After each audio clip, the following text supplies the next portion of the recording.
الله الرحمن الرحيم.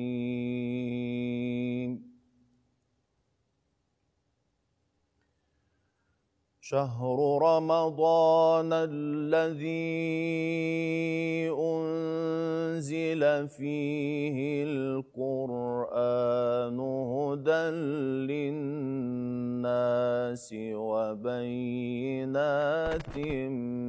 من الهدى والفرقان.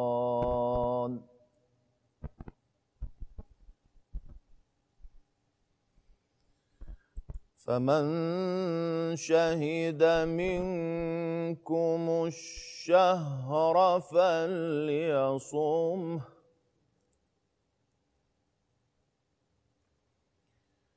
ومن كان مريضا أو على سفر فعدة من أيام أخر.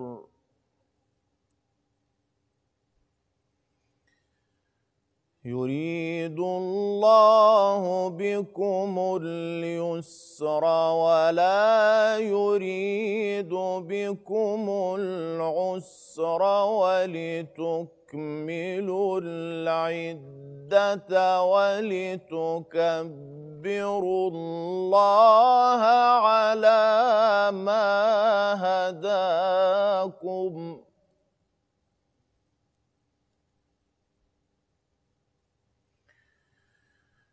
شهر رمضان الذي أنزل فيه القرآن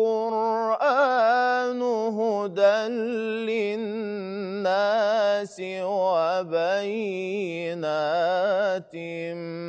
من الهدى والفرقان.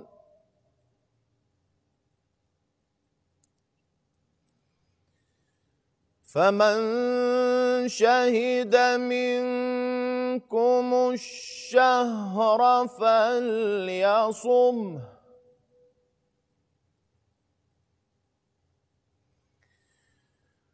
ومن كان مريضا أو على سفر فعدة من أيام أخر.